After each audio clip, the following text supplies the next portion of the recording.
guys, it's Pamela Sue. Thanks so much for coming back to my channel. It is May 12th, 2017. It is about 7:34 p.m. Pacific, and I guess we're kind of early on the West Coast, but on the East Coast, it's 10:34, and I am sorry for being late. So welcome, you guys. I'm glad you're here. We have a very special guest tonight. We're talking to PAINFOOL13. Welcome, Painful. Hello. Hello.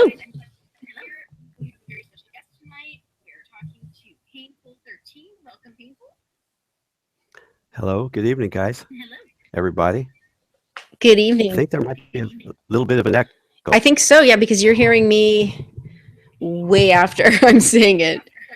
Yeah, we've got about a 10-second delay. Yeah, I already said that. Wait, are you hearing me twice or just once? Twice. Yeah. Okay. So let's just respond to the first one.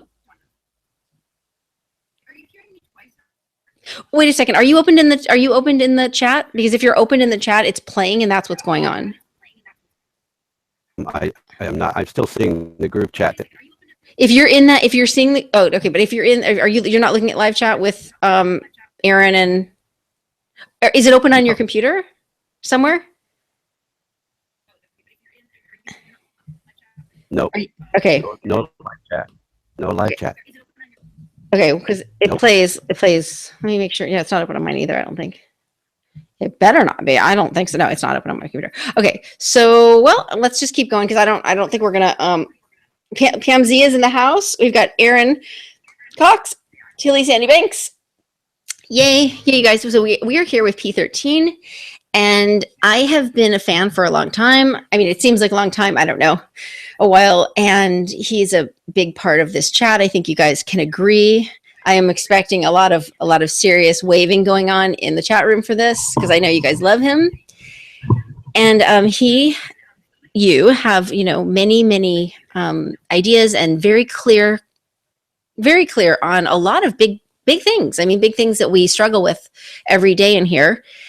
And I thought it would be a really kind even thing to do, as well as interesting, to share a little bit about your background and sort of how you some of your evolution that you think has helped to build your character. Take it away. And Pam Z says, Yahoo! Hello, Pam Z. Tilly, Aaron. Okay. Take it away, baby. All right. We'll start at the beginning. Okay. We do have a slight delay. It's okay. You're the only one talking, so hit it. All right. We'll go back to my youth. I was born in South Carolina, in Fort Jackson, in 1952. My dad was an officer in the Army, and I'm an official Army brat. And I grew up in Germany in 3 different cities. I grew up outside of Paris for a little while, and then a little bit in Brooklyn, New York, at Fort Hamilton, and then to Southampton, England, where my mother was born.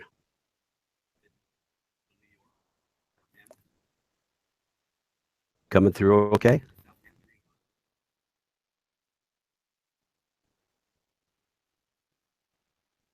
Totally. Sorry. I was muted. Go ahead.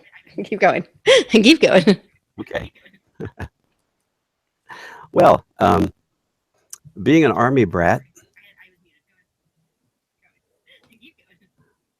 of course, I grew up in post-World War II Germany.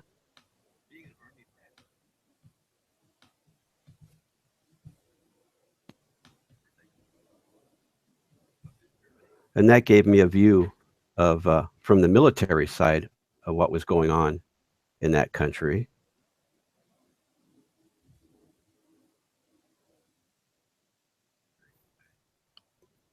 Okay. You okay? young child. Yeah. Okay. So I got to see a lot of the city bombed out, and went to a lot of bunkers, and saw a lot of the aftermath of the war. And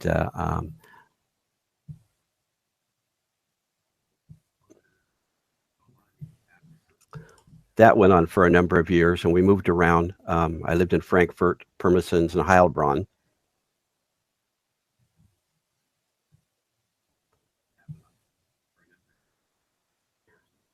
Okay.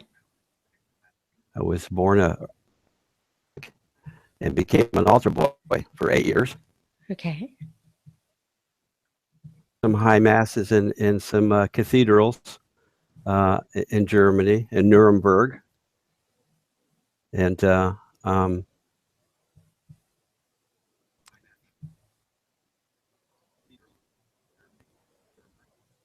Yeah.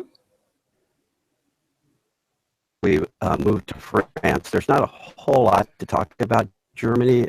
That could go too many places, but outside France for a little while, and then to England. And so I got to see a lot of the everyday going-ons of military life when I wasn't in class. And I felt proud even as a kid. Yeah. Yeah. Is that rough for you? Still something in me, I guess, from the things I was seeing. And my dad is, of course. I'm sorry? No. Keep going. Keep going. My dad was a tough guy. And so, okay. All right, dear. So anyway, those years go by, and I grew up as a military brat, and as many people have. And, I just got to see a lot of things and do a lot of things that maybe some people didn't get to do. Like I toured Dachau concentration camp, which was basically a kill camp before it was open to the public. The officers and some families went, and that stuck in my head. And of course, later in my life, I started to make sense out of that. And what did you come up with?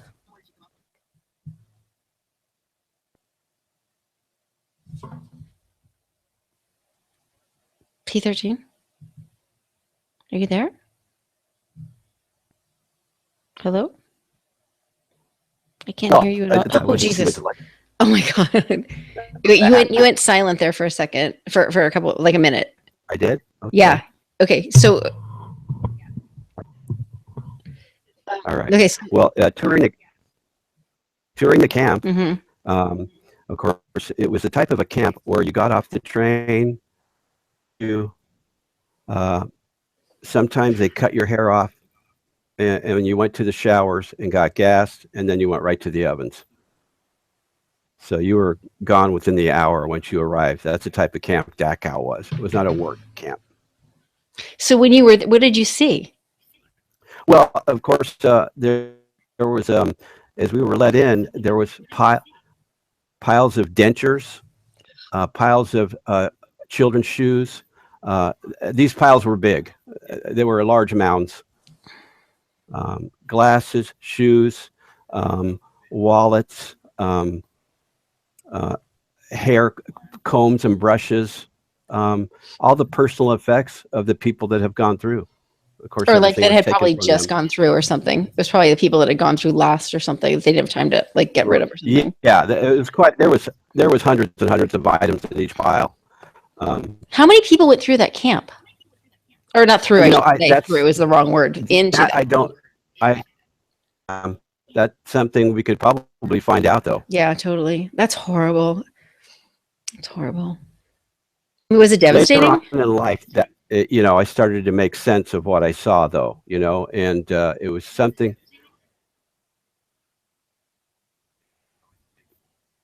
Go ahead. All right. So sorry. I think you're catching it twice. You're hearing everything I say twice, right? Yes. Yeah, so I'm only saying it once, honestly. See, it's playing again. Yeah, I'm only saying it once. So just skip the second part. Don't listen to the second time. All right. Okay. Got it. My father apparently felt that it was something that there was only two of us children at the time. I had an older brother that we needed to see and understand. And of course, like I said, I was 9, so I'm not sure what I perceived then. I knew it was shocking because it was a very somber event that we were touring. Lots of photographs. My dad had something to do with the opening of the camp, and there wasn't a lot of people there. Oh, the opening of the camp when to they the got public, not to the German Jews. Opening of the camp of the public. Yeah.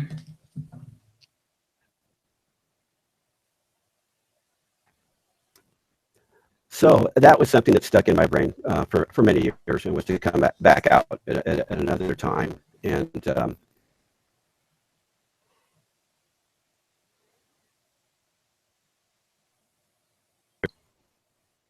went to school there. I'm sorry. Where? Moved back to Colorado, where my dad was from. Okay. And in about 1963. Cute. And when I got into school, they didn't quite know what to do with me because I was 2 grades ahead of my age group. Mm-hmm. So they held me back 1 year. That's wrong. That's terrible. Well, they that changed later on, of course. Mm-hmm.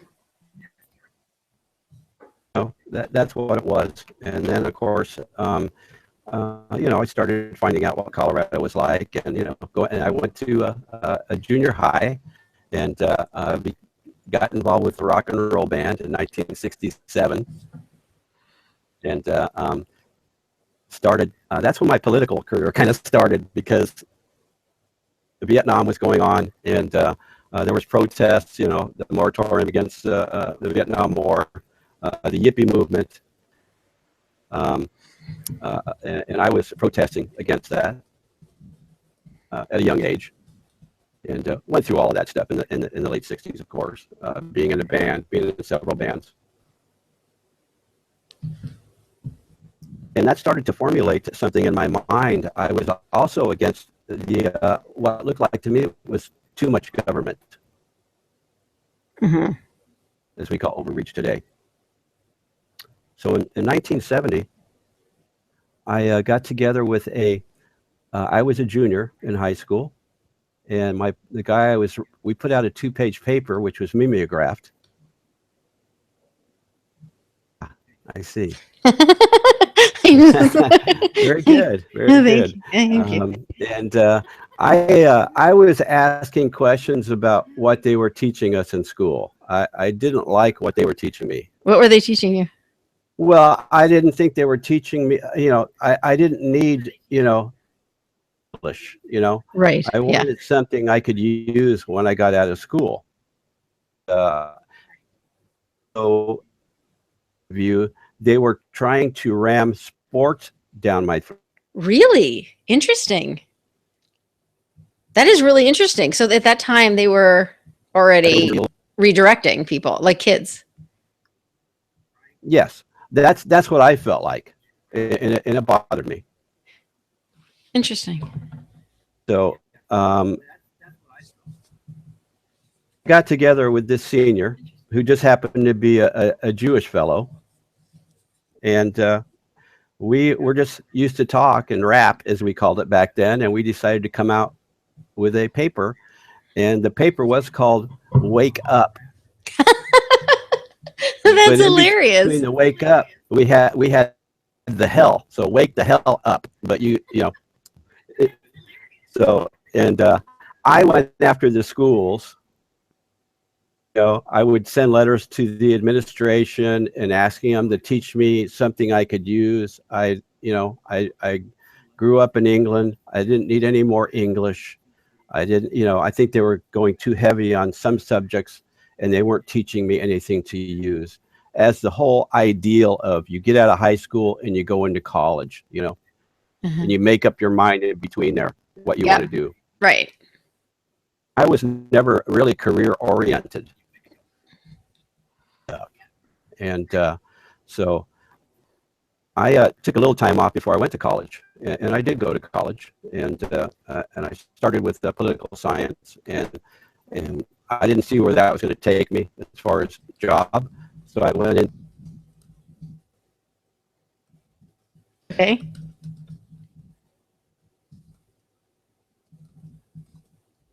Hello? I can't hear you. And I did that off and on for a few years, and I liked it, and I didn't like it, and you know. Okay, so say it again. What did you do for years? Because you went silent for a minute there. I went into the food business. Oh, got it. Okay. Food service. Food service. Got it. I also sold wine for a year or two, German wine, believe it or not. And That's interesting. And I did many jobs. I went to a job, I excelled at it, and I moved on. And I found that exciting, and I got to do many things. I sold automotive parts. I worked in a feed mill. I worked in the world's largest beef packing plant in Amarillo as I got a little bit older. Amarillo. Amarillo, Texas. Where you got your cowboy boots. I'm just kidding. Yeah, I've got one pair and ate some mighty fine barbecue. Yeah. I moved to Houston. I'll shoot over, you know, the Colorado history, you know, great place. Lots of rock climbing, camping. It was great. And oh, I'm sorry, I left out. Back to the school situation. Okay. I pestered the hell out of them, and I got called into the office a number of times. And back then, there were still paddling kids. Oh, you went to it was Catholic school, right? No, this was public high school. They paddled in public high school? Oh yeah, in 1969, 70, they were still paddling kids. Okay. Okay. But I did have a short stint at St. Pat's in New York. With the frustrated nuns and the ruler business. Got it. The ruler. Here comes the nun. The ruler across the knuckles. Oh yeah, I heard about that. Does it hurt? I kept pestering these people, and the guy that was with me, he was more of the political route. So I got one page, he got a page, and I would put these up on the cork boards in the halls, and people would take them down, and not the students, but the teachers. I got teachers angry. You know, there's a lot more in depth to that, but you know, it's not really worth going into that deep. And I ended up getting, you know, called in with my folks for a meeting, and was transferred to another school. What were you pestering them about? You didn't say what you were pestering them about. Passing out? No, what you were pestering them about. My side was about I wanted them to teach us. I wanted them to teach us trades or something we could use. Okay. And what were they teaching? Sports? Was this about sports? Well, the sports thing was I just felt like they were ramming it down my throat and forcing sports on me. And I was athletic. I was a runner, and I played soccer in England. And I was, not that I'm against sports, but right. Yeah. I remember it being a really big deal in school, like really big deal. Pete? Football. You know, I have nothing against the game. It wasn't that, but I didn't want to be forced to take time out from my. Most people probably liked it, you know, because they weren't in class. I was just the opposite. So I started protesting about that, and I got people to follow me, and we kind of boycotted doing it. They didn't like that. Mm-hmm. a little bit of the rebel thing, and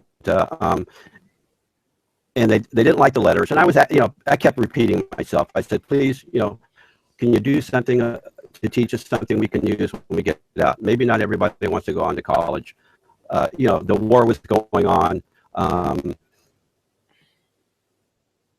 which I thought I was going to get chosen for because they were doing the lottery.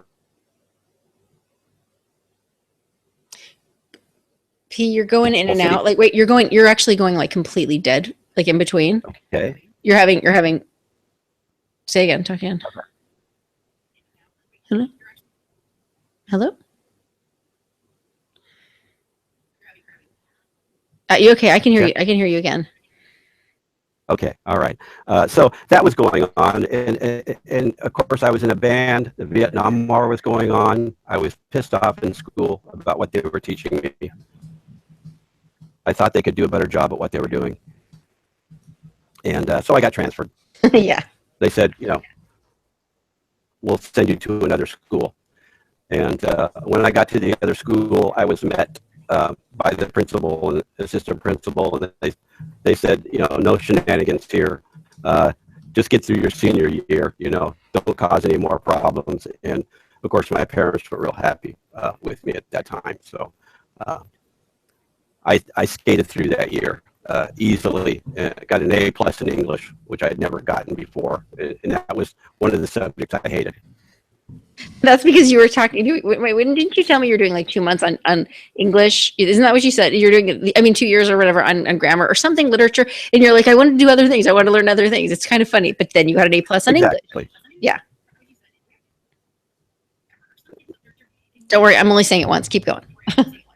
Yeah, I just didn't understand how much English history I needed to understand the world, and I thought I'd had enough. Was it that much English? I don't think they teach kids English anymore, really. I don't think they're really teaching. Every year. Oh, yeah, we had it every year, too. But I mean, think about how poorly kids speak now. Seriously, think about it. Oh, yeah, we've degraded how we talk, and, we have different vernaculars and accents to our own country, so, how that goes, and which is fine with me. I don't have anything against accents or that type of thing, but once I got out of school, I had calmed down a little bit. Mostly, I had to start making a living, so I went into the restaurant business for a while and into management, and I was assistant manager at a country club and a Mexican restaurant, and I got tired of that, and one day just said, since I was so used to moving as a child, moving again was no big deal. And I moved to Houston, got into the glass business, regular glass, windows, shower units, mirrors. Then that sent me to San Antonio for 3.5 years, and doing the same thing. Whim, I moved down to Florida because my older brother lived here in South Florida, in Fort Lauderdale, and I had a perfectly good job where I was, and but I was so used to it was no big deal just to pick up and go. That's what I'd been doing most of my life until the longest stint I had anywhere was in Colorado. So moved down here to Florida. Of course, that's where I still am now. I've been here for almost 30 years. And I was gone for 3 years. I moved to Illinois about 9 to 10 years ago. And when I lived in Illinois, that's when Obama was a senator. Oh, right. And that's when he came on my radar. Seemed to be not doing really anything as being a senator, from what I could tell. And I've been an independent now for 18 years, so the two-party system be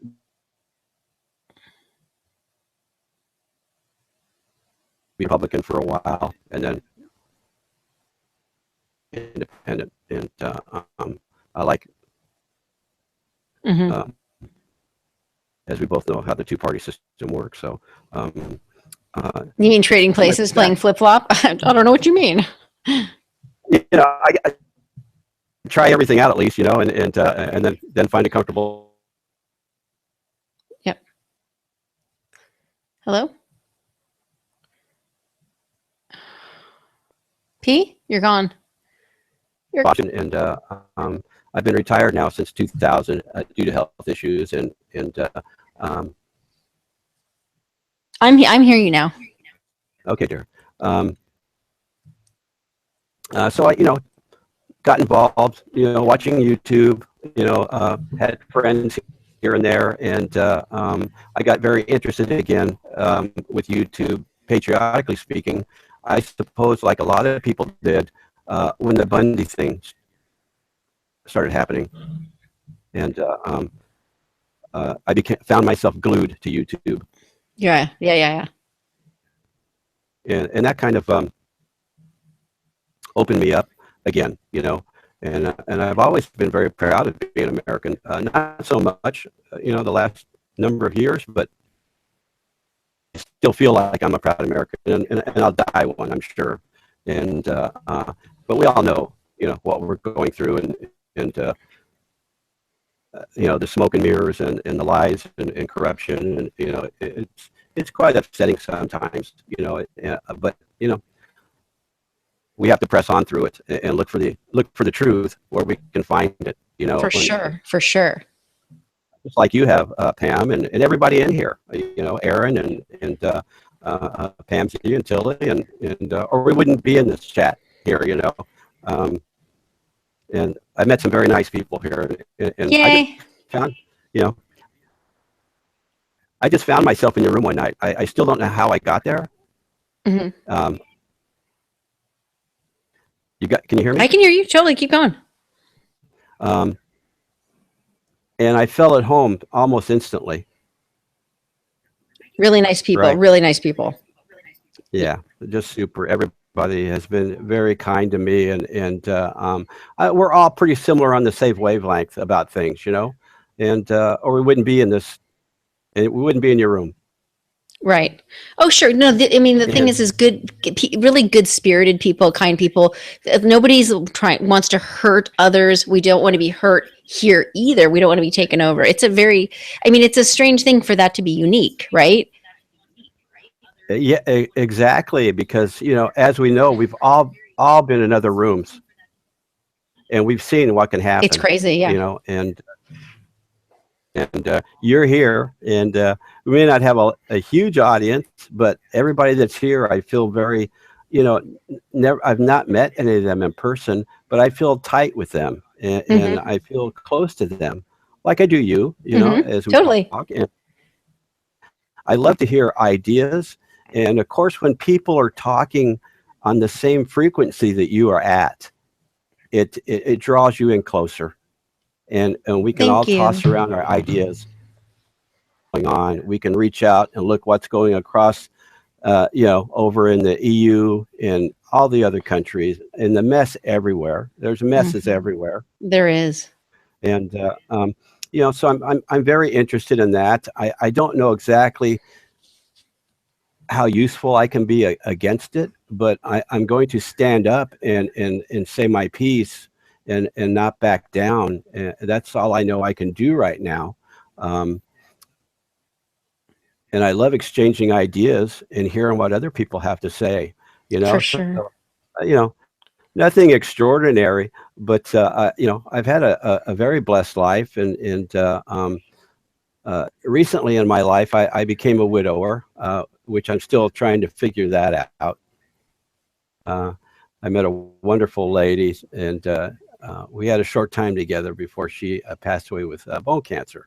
And so I'm still going through living by myself in a rather large house, and I'll be moving soon, but I'm staying down here in Southern Florida. Nice. Talked of people who wanted me to do a channel of my own, and then of course the election started, and things were very messy on YouTube. Yeah. Oh, very, very intense. Very intense. For fighting, and it was just crazy. It was insane, and Hillary Clinton's camp was paying tremendous money for disruptors for Oh my fans, and gosh. and I the mean, idea that they admitted to that, I found to be fascinating. I'm serious. I'm not being sarcastic at all. I found that fascinating that they were so arrogant that they would come out and admit, oh yeah, we spent like seven. It was like some obscene amount of money. I mean, I don't know if oh yeah. I'm sure it was millions and not billions, but it was crazy. Like for like people just to argue as if they cared about Hillary Clinton on on social media. And I mean, it made for a very volatile environment for people to be, you know what I mean? Like no matter where you were, you're constantly battling over just like what is right, what is wrong, you know? Oh, of course. It was actually sick, is what it was. It was just like a plague that swept in. Yeah. Um, we all have our opinions about and people in power and whatnot. NWO, the Illuminati, whatever you want to call them. George Soros, of course, we all know about him and what he pays for. And lately, it's the Antifa situation. Yep. But his check was late. Refer to it as the cult of Islam. It's very disheartening to see what other countries are going through, and they're trying to make it happen here also. Very much so. It's no small feat to bring that here. I think we have a unique thing on our side. We have something that the other countries don't have, and that's Guns. many people in the militia groups. Yeah, exactly.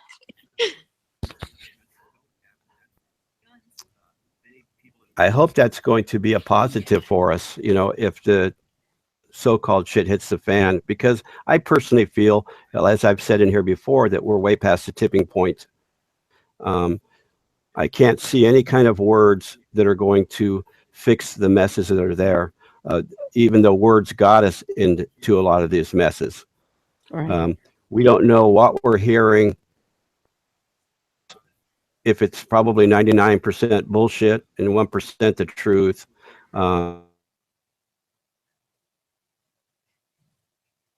mean, I think we know that we can't. Oh, sorry, you went silent for a second there. But I think what we know for sure is we can't actually just blankly trust anyone or any site or any channel or any like literally. I have found every single source to be corrupted at some point, and I always tell people when they give me a hard time about my views or whatever, I always say, if you come back here in 5 years, I will still not be making money and I will still be telling just the truth. Like, you don't have to like it. And if I make a mistake, I will acknowledge it. But I have not, like, everybody does end up making a lot of money and they totally like go sideways. It's just like, right? I mean, it is so weird how many people that seem so genuine and so like solid, they go nuts. They just go off. And I mean, do you really want to talk about Three Sons? Do you really want to talk? I mean, really? I mean, Yeah. right? Yeah. It gets insane. It is. It's almost just pure insanity. Yeah. And it's one part I guess I can talk about a little bit. I forgot earlier, after I got out of high school and I was looking for things to do, I did get into some security work. And my father was the administrator for the Colorado State Hospital after he retired from the Army. And he got me a job in maximum security. So I was a security tech, what they call the PSA, on the floor. I was in there with the worst of the worst. Really? And many of these people were hyper intelligent, and that's why they got away with stuff that they did. And either they copped an insanity plea to go to the mental institution, which was probably a lot easier than being in prison. That's why a lot of them. Right. And I learned to find out how their psyches worked, and that was an extremely interesting job. Very intense, lots of tension all the time you were there. Really? Sorry, I moved away from the mic. Tucker fell out of his bed. He fell out of the dirty clothes laundry basket. Sorry, it was funny. It was just funny. Wait, so it was that tough? It was like really. I mean, were they dangerous? Yeah. Oh yeah, oh yeah. I got hurt a number of times. Everybody would, and sometimes we'd have to wrestle these people down and then shoot them up, with a zine and you name it, just to calm them down. What? I lost you after calm. And of course, that would go from people that were murderers or serial killers or rapists, some military people that had freaked out, that were, 6-degree black belts, and you would have to handle these people. And I did that for about almost 5 years. And since my dad was the administrator, people started coming after me. So I started getting jumped. And just like if you've ever wondered how drugs and stuff get into a prison, Mm-hmm. It's always people on the inside Oh, right. People that work there. that work there. And that was no different than where I was. So my dad was in fear of me losing my life, being taken out. Okay, And you were too straight. Yeah. made me retire from that. And then he sent me on another path, since I was in there, and I was, of course, I had to be the best employee I could be because my dad was the boss, right? Yep. And so he hooked me up with I can't go into too much detail about it, but I was one of those guys that would take prisoners from different states to back to Colorado, or take them to other states. And that's when I first started getting into guns more than I ever did, because I was allowed to carry a gun. And it was kind of like being a marshal, in a way. And But it wasn't a marshal. You weren't a marshal? well, they sometimes they called you an air marshal. I did stuff on the ground and stuff in planes. It was a private company I worked for, and I did have a badge, but it didn't say marshal. It represented the security unit that I worked for, going into becoming a courier, which was even nicer than taking bad guys, sitting on a plane and having people stare at you the whole time. And they knew you had a prisoner, and they would try to put you in certain areas of the plane, to keep you away from everybody else. But we did not fly first class. But, That just would not do. That just would not do. I'm sorry. yes.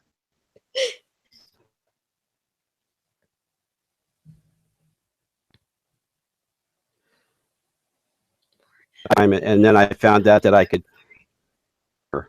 and so I was delivering, who knows what I was delivering, but I was delivering, picking up things and taking them back and forth for security service. And one day I got tired of that, and headed off, and as I said, I ended up in Texas and down here in South Florida.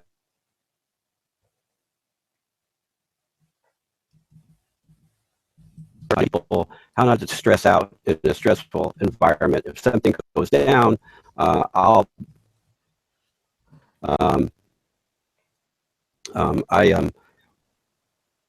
have had a license here for almost 30 years to carry a weapon, and which is really good about Florida. It's a great Second Amendment state.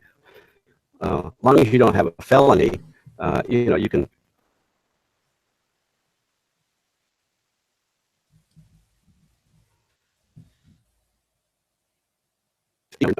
I wear a gun when I cut my grass, so it's just like it's like putting on my socks, I don't. He wears a gun while cutting his grass. House, but or I've got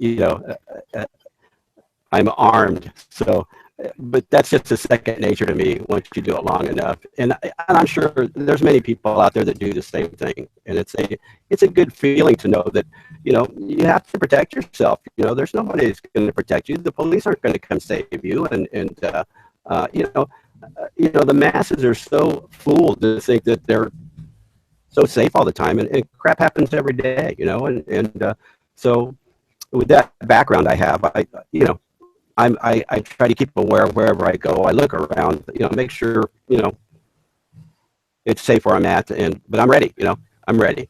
So, as I'm ready, if the shit hits the fan, I think I'm about as ready as I can be. Nice. I'm going to your house.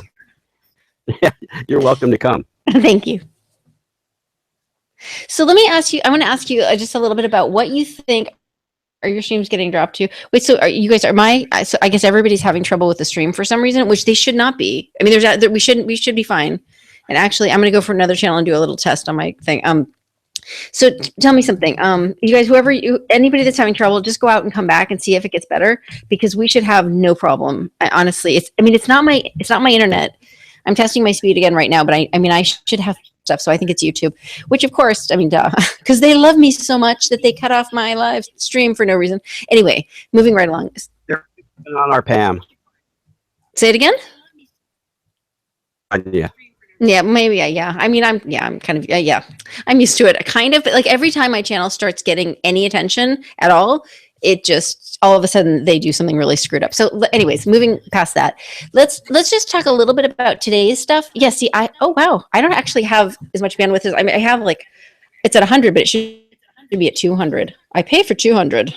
They're such a, okay, well, I'll figure it out. So back to today, what I wanted to just ask you, your take on some of the things that are going on, just for instance, so we all know that Comey got fired. Very glad. We're all very glad. Of course, we're very glad. Why wouldn't we be?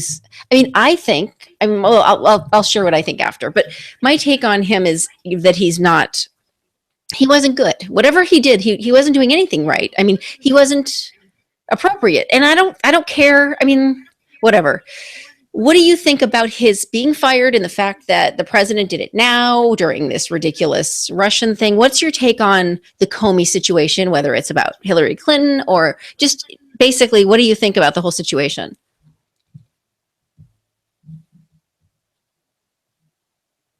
And he just looking at him, I don't trust the guy, and watching him answer questions was very uncomfortable, because you could tell he was, all these people just lie, they have no honor, and they'll just lie with their hands on 10 Bibles. They'll just flat out lie. And of course, I think he has connections with Hillary. I don't know how deep that goes. You were also talking about, it's almost kind of like here's the little something, I'm going to fire Comey. I'm not sure where it's leading. Yeah. I wasn't, I didn't ride the Trump train real hard, but I'm glad that he's there. Of course. Yeah. I of course didn't want any more of the other direction. And, to me, he had a lot of positive things. He had never been a politician, refreshing. Sure. Because I would like to see very short, no more lifelong, lifetime politicians. I think that's really a bad thing, and I've thought that for many years. As far as how far he's in the pocket with the Hillary, I don't know, but if I was to estimate him in her camp, more than not in it, and I just never liked the guy. He just, sometimes you look at somebody and you go, that may be kind of to do it, but I just got, the guy kind of gives me I get a creep factor off of him, and didn't like him. And then hearing him, being questioned, and it just was, it was creepy. I could tell he was lying. At least I thought he was lying anyway. So the Russian thing, the connection with the Russian what was he lying about? I'm sorry, what was he lying about? Who, Comey? Oh no, you said I could tell he was lying, but lying about what? couldn't get specific. I felt personally that he was lying. Just by watching him and looking at his body language, and which I was trained to do when I went through my second security job, and I couldn't trust the guy. So specific to what he was lying about, the thing that came out of his mouth was, was a lie. So, I mean, so let me just put this one out there. So the president's, the White House speaker, whoever's speaking on behalf of the White House now, this week, it's not Sean Spicer, who has been doing much better, but it's Senator Huckabee's daughter, she's good. She's actually very good. She's got a little bit of a twitch in her arm, which is funny, but she's very good, actually. She's more subtle. She's a little softer, better. You know what I mean? She's tough, but she's good. But twice she came out with answers of how Comey was fired and why. And both times they were different. And the problem was the story that they were given to tell the public for the press conference was not only not true, it was not true twice. And then the president did an interview today, which had another story. Now, I personally think that the problem is that the president wants to cheat on the truth. He doesn't really lie, but he doesn't really want exactly to tell the truth. And then he doesn't remember to tell the flippin' lie. I mean, seriously, it's like, this is not a big deal. So what he's doing isn't bad. It's only bad because he's not telling the truth about it to begin with. Okay, so first, I mean, the story was originally that the reason why Comey was fired was because of the new assistant district attorney. No, what was it? Was it assistant? Pardon? Hello? You're listening to me the second time. Listen only the first time. I'm trying. It's tough. Okay.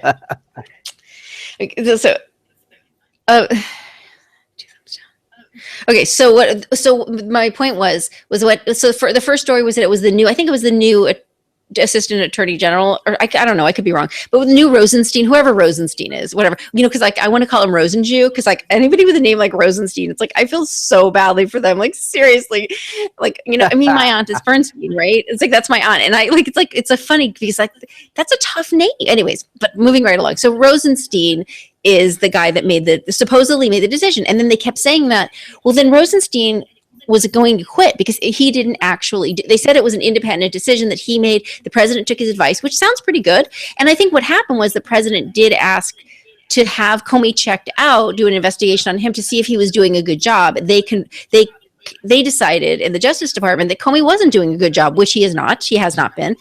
And then they basically it seems like the president was waiting to have somebody that did concur with his opinion before he would take that step to arrest, to fire him. And that's a legitimate thing to do. And I think he's done that with everything. Not that I think that all of the people that he's chosen are perfect, but I do think that him not making decisions unilaterally is very important, right? I mean, I think that's the way our system works. And I think it's important. And I think that I don't think that all presidents do that. So it makes him not a dictator, right? But that's not that's not what the statement was. Okay, so that the left has gone berserk because of Russia. And the thing of it is that they're the ones that are bringing in communism. It's like, but the left is they're like literally rolling in communism while they're going nuts on him about China. I'm sorry. I am so having trouble with my words. I'm sorry. You're good. So wait, what do you think about that? I mean, what do you think about this whole kerfuffle that we're in? Well, I feel that the same type of rigmarole has been just going on for years, and it's I used to call it kabuki theater, and I still do occasionally. I mean, it just goes. It's in every layer of our system. And it's so hard to get a grasp on actually what the reality really is, because everything is so devious and overlaid truths. And I'm sure there's some truths out there, but I'm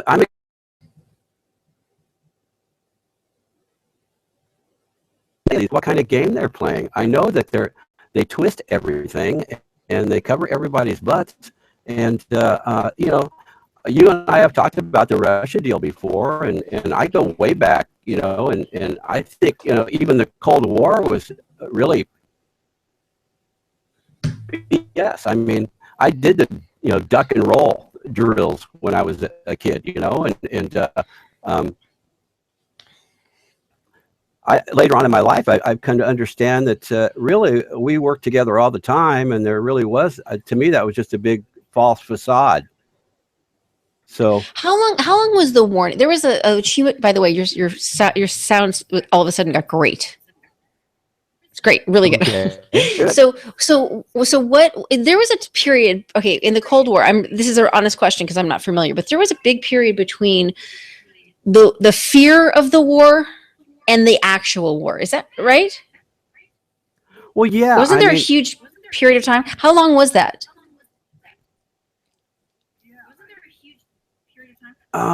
It was a pretty good long period of time. I don't know the exact amount, but you know, I always felt that it was just a facade. You know, Russia's our enemy. You know, so they could do things behind the scenes.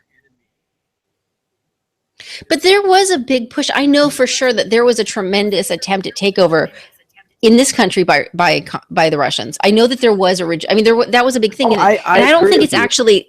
I mean, I don't think that what we see is like. Let's put it this way: the stuff that they sell us to be fearful is never fearful. It's completely, you know, it's nothing. It's just, it's nothing, and it's the stuff that they're not telling us about that we should fear. I mean, the idea that we're talking about North Korea at this state or Syria, it's like, what? Or even Russia, the Russian ambassador that's here to talk to our senators and congressmen. That's actually what he's here for.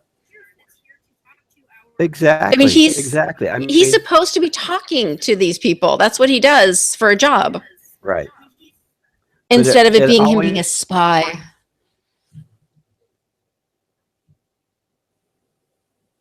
Hello? here, but don't pay attention to what we're doing on the other side of the room, and that's been going on for many years, you know, and not only in America but in many countries, and it's just like you know, some days I just have to shake my head because it just seems, you know, you know, it's just mad. It's a mad world, and if somebody could come out and just tell us how it really is, you know, without us having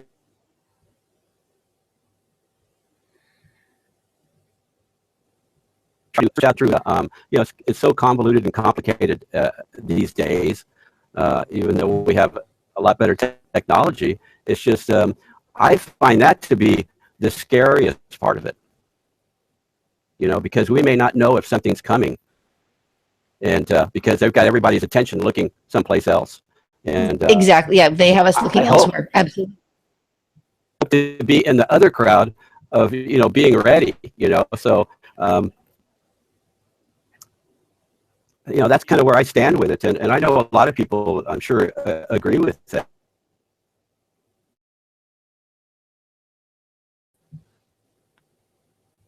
Are you there? It shouldn't be that way. And we pulled away from the Constitution, and you know, we have laws upon laws upon laws, and it's just insane. It really is. And you know, I wish I had some kind of an insight on what to do, you know, but I really don't. I think we're going down the other side of the hill at this point, and I'm not sure what's going to happen. You know, if they're going to keep bringing on refugees over here, or in, you know, as we can see what that's causing in Sweden, Norway, France, Germany. It's just What's that? What's that sound? I think you just sent me a message. I didn't. I Oh, didn't. okay. No, I'm not doing anything. Oh, good. Maybe somebody else did. Okay. Yeah, I don't know. Something's definitely going wrong because I just checked my speed. I'm in my gateway. I'm all over the place. Wait, so what about? Have you heard about in New Orleans that they're literally dismantling historical sites. They're tearing down statues and such. What is the elongated phallic one? It's a you know what I'm talking about, right? I Obelisk, haven't the heard obelisk, that, but right? No, they oh yeah, it's a huge thing. They're the obelisk. So they already took a obelisk down there. They took down another statue in the middle of the night, the other night, like maybe last night or the night before, and they're literally. I mean, they're pulling down a Joan of Arc statue. They're and all in the name of racism. The fabulous R word. We should just call it the R word.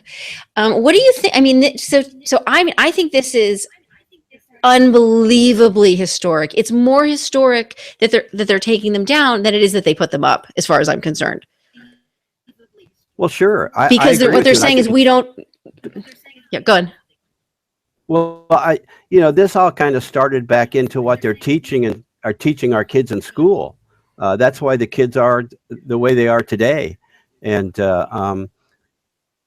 my late wife was a seventh grade science teacher with a master's degree, and she quit early because she said they were teaching the kids garbage, in their curriculum, and she just couldn't handle it.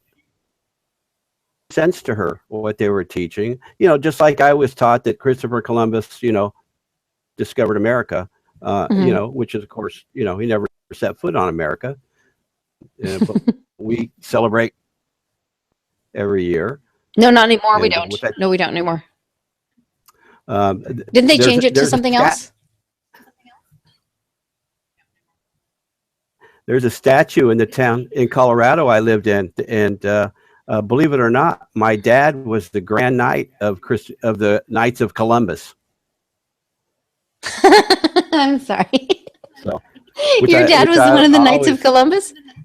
Yeah, it was crazy, and they wore swords and capes, but he was also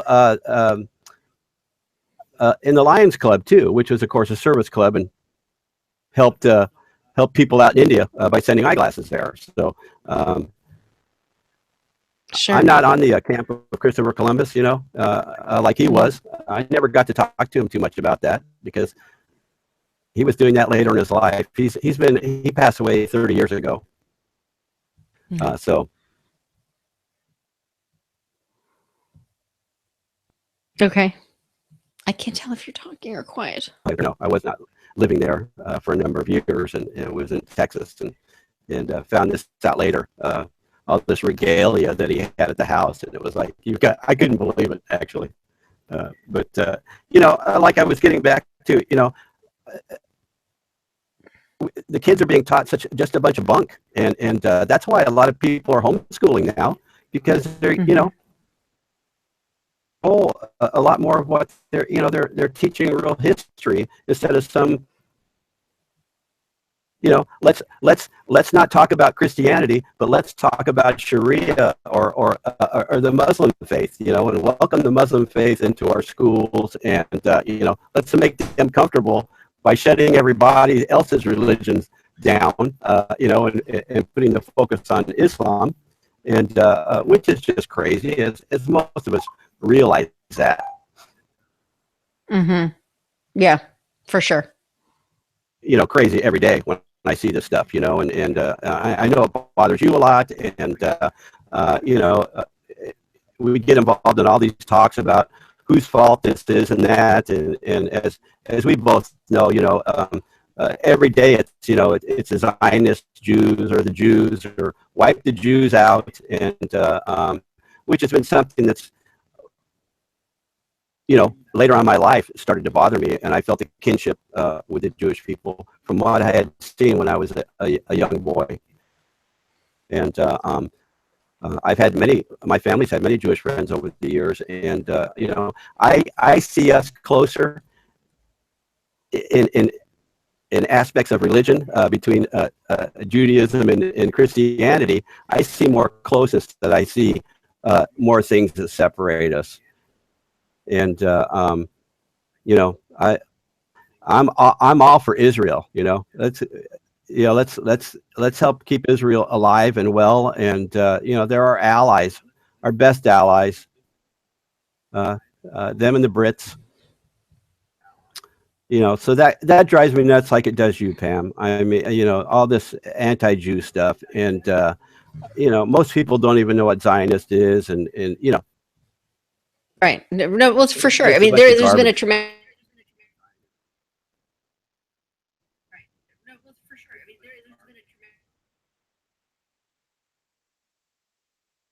I'm giving more of my biography than anything else tonight, but I tried to tell my family last year, and they were like, "Oh, please!" Like,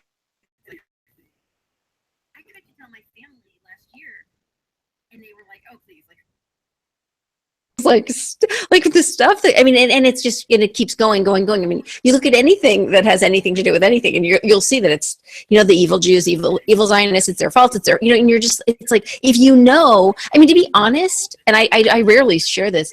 When I got on YouTube, there was so much talk about evil Jews. I decided to reevaluate being Jewish. I did. That's the truth. I literally, I had to go back and like step away and really look at what's going on in Israel and really relearn everything because I didn't take any, I mean, just like anything else. When I realized that I didn't know or I wasn't being taught the right information, I wiped it all and I started over. So I did the same thing with Israel, the exact same thing. And I mean, I even, I believed something must be wrong. Obviously something's wrong. I believed the rhetoric. And I just figured that, Israel's obviously doing some really horrible things. And then I had to go back. Tucker, if you be here, I will kill you. Sorry. Hey, Tuck. Everybody says hi. Good. I totally agree with you. And it's every day. It's an everyday occurrence. Jews did it. Zionists are behind it. Whatever it is, it could be anything. It could be that the camping trip went poorly. Oh, it's a Zionist. It's a Zionist or the Russians. Right. It's ridiculous. It's just a circus, and the really shame of that is so many people just do it. Right. Tons of people just buy right into it, and they have no idea what they're buying into. They just do it. And that's what I think that makes people like you and people that are in this chat room come together, because we want to look past all the. What? Sorry, you stopped at the chat room.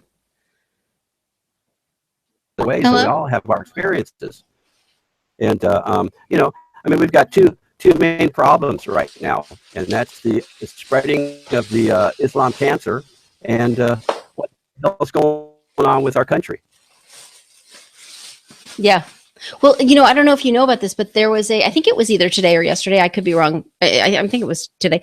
There was a bill that was presented in the Senate about removing so it was it was California. I'm trying to remember this specifically, and I will leave links to this on the whitehouse.gov or whatever, so you can find it. But what it was a bill that had that or something was was one of the laws was that if you were found to be communist, you couldn't work in the government. Okay. And humor me if this is a little bit off. So just, okay. But so, by the way, I think I just fixed my speed. It should be fine now. I just did some stuff inside my modem that should have fixed it. It sounds better to me. Does it sound better to you? Yeah. So anyways, the point is it was approved. So this was a bill to remove something that has been in our legal system for probably, I don't know, 70, 80 years and maybe longer. And it's to prevent people that are communist from being fundamentally in our government if you are known to be, in a communist party or identify as a communist and so on and so forth. And this seems like a no-brainer thing. I mean, if you want to look at it the wrong way, you can look at it as McCarthyism, except we've never had this as a problem in our country. I mean, I don't mean McCarthyism. We did have that problem, but since then we haven't had this as a problem. Okay. So the reason why it matters is because our Senate voted it in to remove this stigma. And and the people that were against it in the Senate were very verbal about why they were against it. There were people that had been in wars, had fought communism, whether it was World War I or whatever. I mean, but I mean, there were people, there were citizens that were immigrants, and people that had been here for a very long time, whatever. And there were people that came from communist beginnings, and those people know best, more than anybody, how important it is. In fact, I don't know anybody that's more fearful of communism coming here than people that come from communist countries. I totally agree with you. Totally agree with you. And they've experienced it. I mean, there has not ever been one case where socialism has ever worked on this planet, and it probably never will. And our left wing party, and don't get me wrong, I'm liberal in a lot of things, but I've never wanted my government to be a liberal. I want them to take stands and to stick with what they're supposed to be doing. And so many Democrats don't even know that they're progressive socialists. At least Bernie Sanders came out and actually said it, before he was put down. And I found that, highly refreshing that he at least admitted to it, because I knew he was. Yep. And people that they just don't get it. They don't want to get out of their comfort zone. They don't want to delve into the problems of what's going on into America. And communism it doesn't work. It's parts of it are good, but it has to be balanced out, I think, but by itself, it just has never worked. And I see that's where the majority of the people in our country are going. Tend to fall. And the majority seems to be on the liberal side, or in the middle or the liberal side. So I find it kind of scary. That's why I keep saying I think we've gone past the center point. We're way past the center point, and I'm expecting something to happen any day. Just about not as a prophecy, as you and I have talked about, but I don't know what's around the next corner. I don't know what I'm going to wake up to, and it's such a shame that Americans are having to live like this. I mentioned to you before that I think the 50s were the epitome of America. Everything was good. There was jobs. People were traveling, having vacations, things that had never happened before.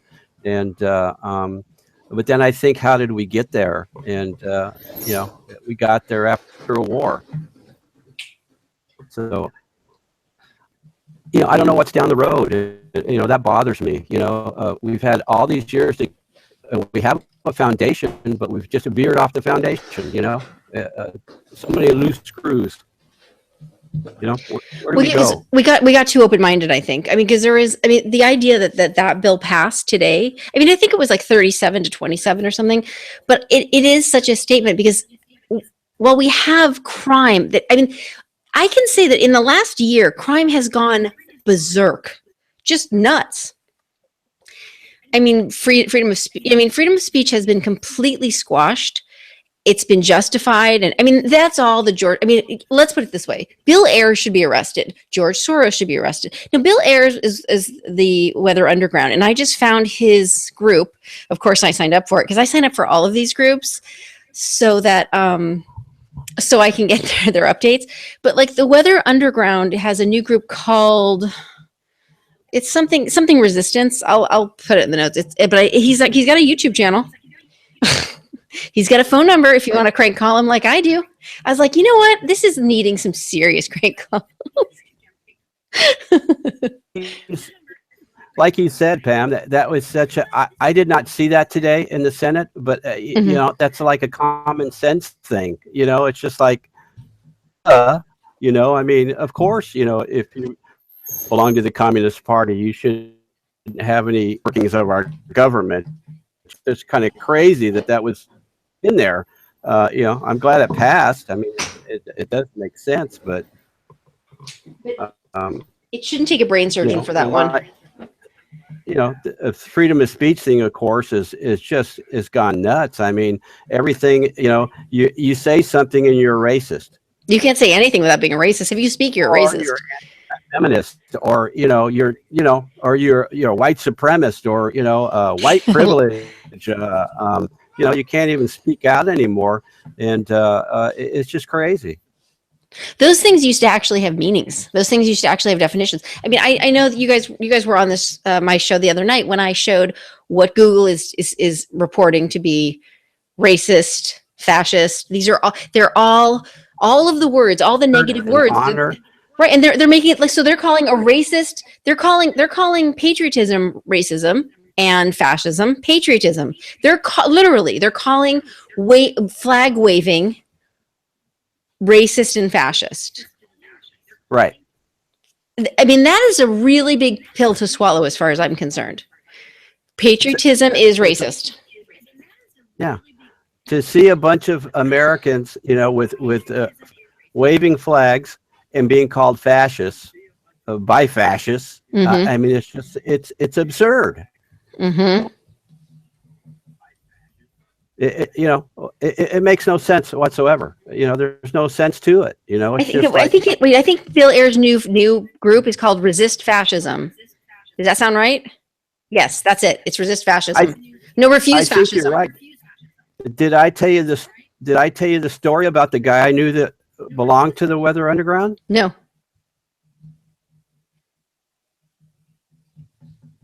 Tell me.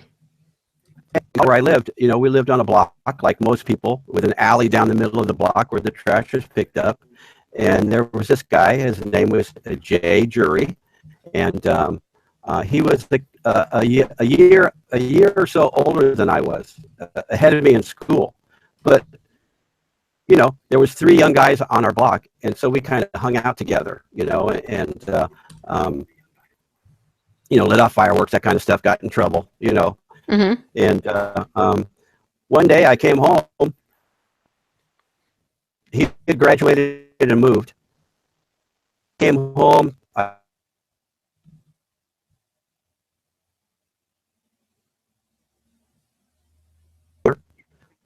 It was in the afternoon, and here's 2 guys in suits, and it was 2 guys from the FBI. And they were looking for this guy, Jay. And apparently, he had tried to blow up a radio transmission tower in Boulder, Colorado. And they said he was a member of the Weather Underground. And of course, I had not seen him for almost 2 years, I believe. It was a length of time, and we weren't close friends. We just lived on the same block. So, but they're like good hound dogs. They're going to go look at everything to try to get some information. So. Keep going. It's just Tucker.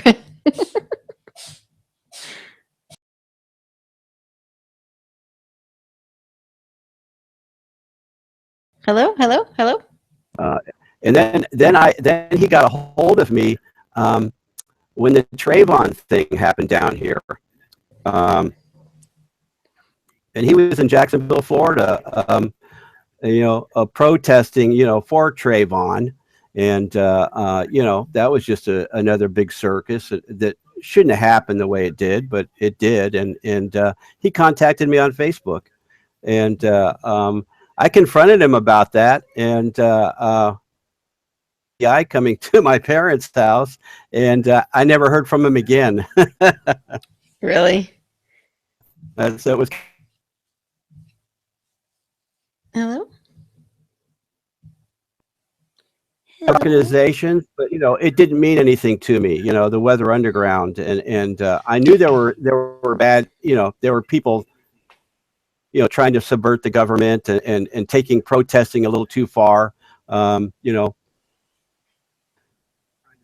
I don't know what their angle was at that time, but of course we all know about Ayers, and Obama, and being buddies, and So don't you think it's particularly funny that Obama is close with the most well-known evil communist disruptors, destructive people in the world that we know of, right? English speaking. I mean, basically, if America had an ISIS, it would be Soros. It would be Soros and heirs, right? And Right. and people from, like that Palestine chick that, of course, got into the country lying about her legal status, the one that killed Israeli kids or whatever. And like they're all friends with Obama. And nobody cares. Like nobody cares in the Democratic Party. Like, what is that about? Like, how do they even get away with that? And then they act like they're American. That, and have your humanity. How can you overlook those relationships with those people together and just go on about your lives and think everything is, these people are good people? It's just nuts. Yep, it is nuts. It is bananas. I mean, so much of what we're seeing today is just absolutely nuts. It makes no sense. And, I don't know what direction. It's like they want the downfall of America, of course, and white people and that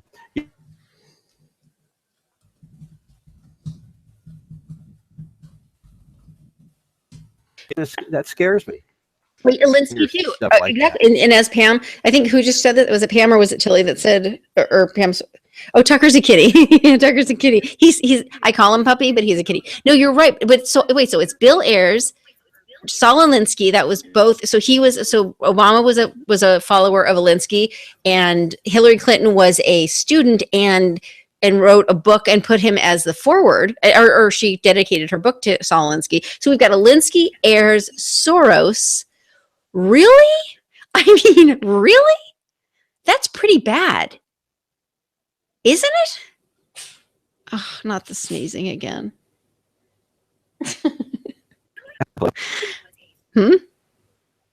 Her thesis. Yeah, total. Oh yeah, her thesis. I'm sorry. So, I mean, it's pretty, the thing is that I don't understand is why is it impossible at this juncture to speak to the other side? Why can we not make sense? I mean, look, I understand that people don't like Donald Trump. I didn't used to like him. In fact, I just thought he was such garbage. Until, of course, I did, the big, oh my God, unveiling of watching him, listening to him for 5 minutes. And, anybody that comes to my channel and they trash him, I always say the same thing. Clearly, you have not given him 5 minutes of your time before you opened your big fat mouth. And I've never been wrong because I've been there and I know it took 5 minutes to go, oh, wait a second, he cares. And I think he's a very genuine person. I don't think he is strong-minded, and I don't think that he I think that he's a mixed bag. Of course, it goes without saying, we dodged more than a bullet. We dodged a bomb with Hillary Clinton. So, he was the best thing we were going to get. And that being said, making the best out of what's coming is key, right? So, but I agree. Right. But people are so unable to even consider that. I mean, people on the left are truly unable to be reasoned with at this state. I mean, if you watch Tucker Carlson, and we all know it's Tucker for president. Tucker for president. Right. Yeah. I don't know. I think we might have lost Tilly, but I mean, TFP, baby, Tucker for president. But so if you watch there, you see every night, like people, it is the only place where we can actually see out in the public people that are being confronted with reason, with respect, with a microphone and a camera. They're getting all the decency and all of the good, kind respect they can get. And it is 100%. These people are unreasonable. And I don't understand that. I truly don't understand it. Yay, TFP, Tilly's still here. Yay. But you know what I'm saying? It's like if you watch Tucker Carlson, because it's such a great example of people having a voice and being heard, right? He's very respectful. And yet no one ever goes, you know what? You make a good point. Never. Well, yeah, that's just it. I mean, it just boggles my mind that they just react the way they're reacting. If you want to look at the Antifa, the millennials, and even the older people that are Participating. the Yep. haze. It absolutely makes no sense to me. How do you reason with that? How do you find reason when people are just so inept at understanding what is going on, or they just don't want to believe what is going on, or or it's been stamped into their brain that they can only think one way? It's there. Most of us are we're willing to listen to either side, but it seems like the left, it's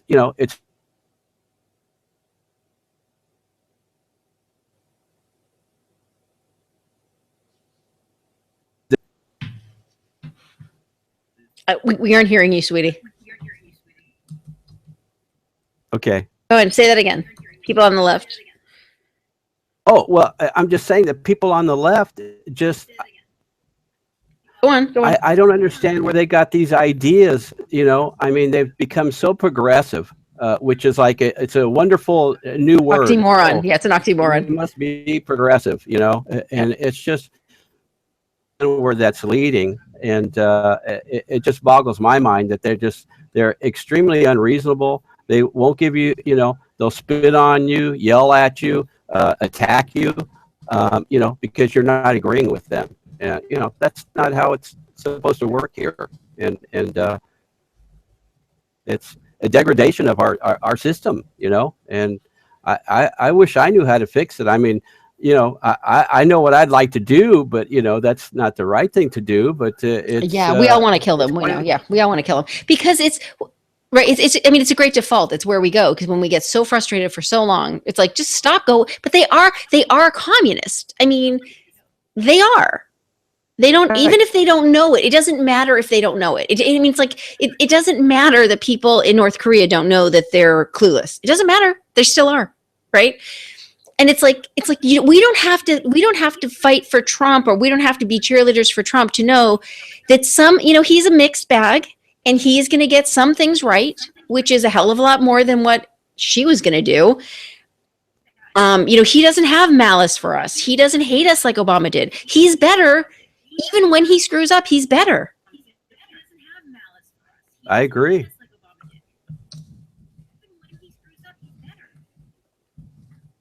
I totally agree with you. It's and it's still too soon. People are complaining, after his first 100 days, and it's like I say, it's going to take more than words. It's going to take more than one man to fix the mess that this country has become, and that's one of my greatest fears. Yeah. Well, I mean, one of the if it can be fixed. Yeah, I know.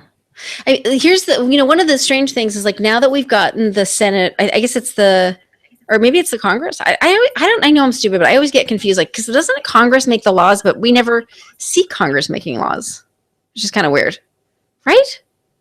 Or is Congress supposed to control the money? The thing is they don't do any of the things. All I see the Congress do, all I ever see anybody in Washington do is talk actually and pass the most ridiculous laws. And then the laws that make sense, I never see get passed at all. And then like with healthcare, everything they're doing is about single payer. It's literally like they all know that they're going to default to single payer. And now they're just going to play along until single payer comes because Obama just totally imploded. It did. I mean, now, and I think it's either one or less than one. I mean, some states they're lucky to even have one carrier, right? Whatever that means. Right. So, which I don't even understand. Why has it become so hard on the insurance companies? Why are they going broke? I don't understand it. I mean, honestly, is it that? I mean, it's insurance. People in insurance always companies made a fortune before. What's going on with it? Do you know? Do you understand what the problem is? No, I know what you're saying, and I'm in the dark about it too. I mean, they've always made money. A fortune, an absolute fortune. With care, giving people care. Put nails under the tire that is running them off the rails or what? But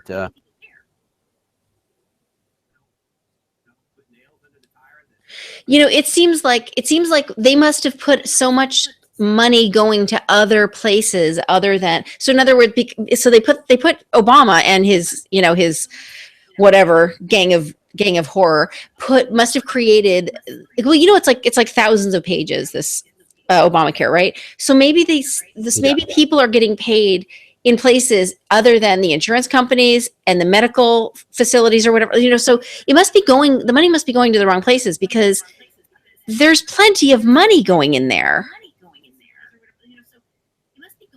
Does that make sense, or am I crazy about Yeah. this? Yes, it makes perfect sense to me because there's money there, and where is it going? Yeah.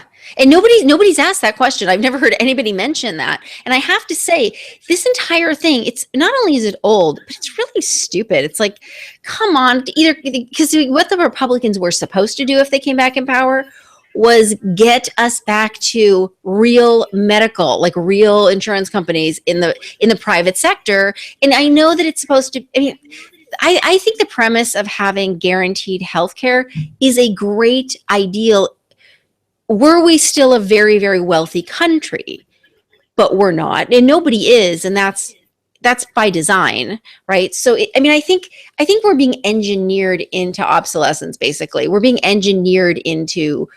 I am no longer following the lovely. Sorry, what's her name? That I had that argument, that little snip with. Call of Duty, the lovely and delicious Call of Duty goddess. I no longer follow her because I won't. I don't. Whenever somebody's abusive to me, I don't follow them anymore. But I had never seen her. I did not see that time oh yeah, when oh you yeah. guys Oh, I were deleted it having your probably before you thing, went back. Yeah, you probably. but I'd never seen her talk about. Oh yeah, she went nuts. She like literally just like she sweared at me. That's Yeah, she sweared at me. surprising. She called me a name, and then she said, "You obviously have not seen any of my videos." And I said, sadly, I've seen all of them. And what's even worse is I've actually left comments, appreciative comments, every time I've ever been there. And like I always leave nice comments. And it's like it's just I felt it was like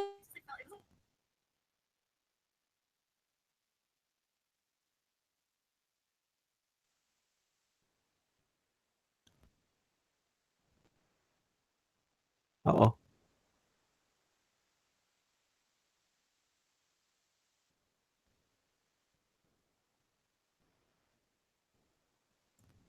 we lost it.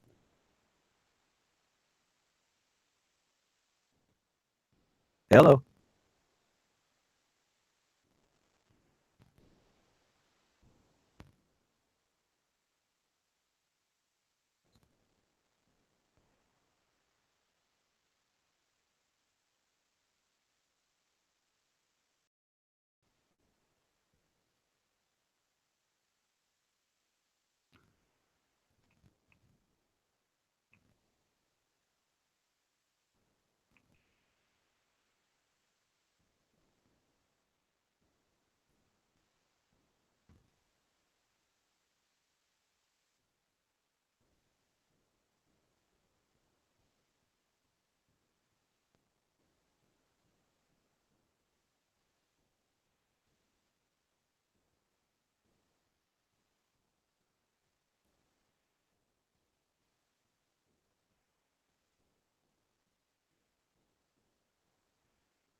I lost you, dear. You're gone.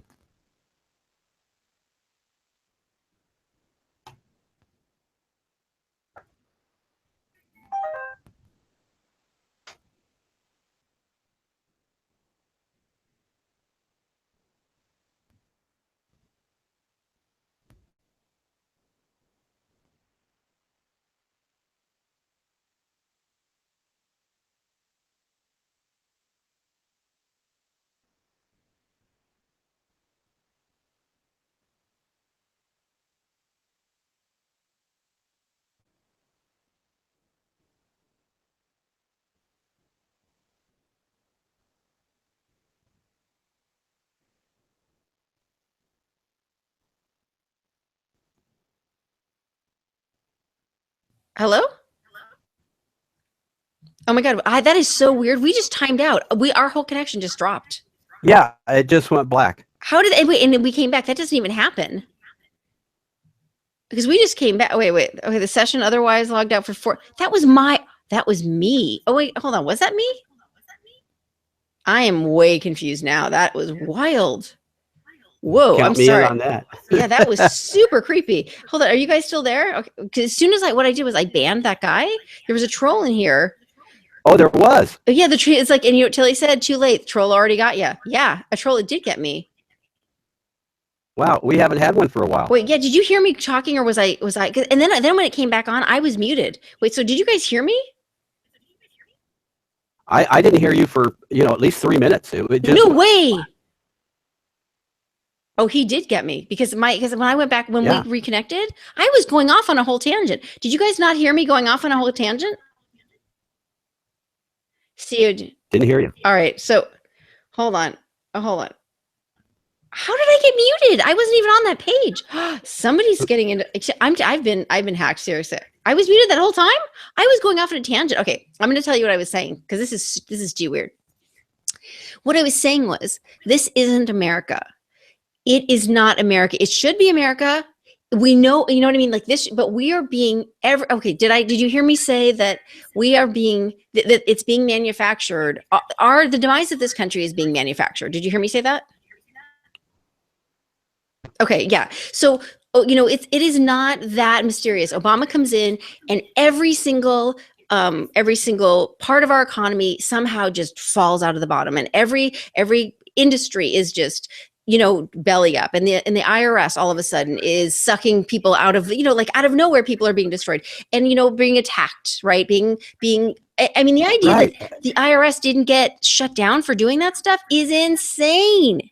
It's crazy. It's crazy. And that's when I say this isn't America. And the reason why this isn't America is because we are in a stronghold watching our country being forced into taking another country's reality. This is much more like being in communist China. This is much more like China. I mean, China is a communist country. I don't understand why we are like, how they talk about every country in the world, they're democratic, and the Democratic Party people are always like, oh, it's affecting we can't risk our this affects our democracy. No, nothing is going to affect our democracy. You're affecting our democracy. Get out of the democracy. All democracy means is that we have voting. That's all it means. And they act like every other country has the same democracy as we do, but they don't. They do not. Nobody does. In fact, okay, so they're talking about France. France is a socialist country. Socialist, totally. It's never been democratic. It's never been a republic. It's never been free. For a long time. That's right. But they never say it like that anymore, because with globalism, what they're trying to do is say, oh, we're really all the same. But we're not. Yeah, we're not. We're not. And they're forcing us into this new ideology, and that's why they've trained our kids to believe that socialism is good, and we are just all the same, and everybody gets a trophy, and we're all losers. All socialism means is we're all losers. That's it. 100%. It's a horrible thing, because the only thing that I see is that losers are winning. Do you know that? Okay, they were saying this. Oh, you texted me. Sorry, I didn't see that.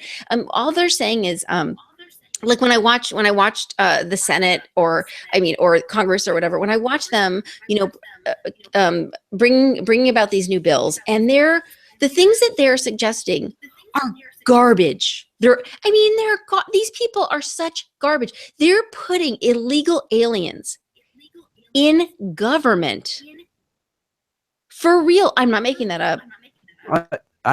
It's just insane. It's just, I say to myself almost every day, to my country, where is my country?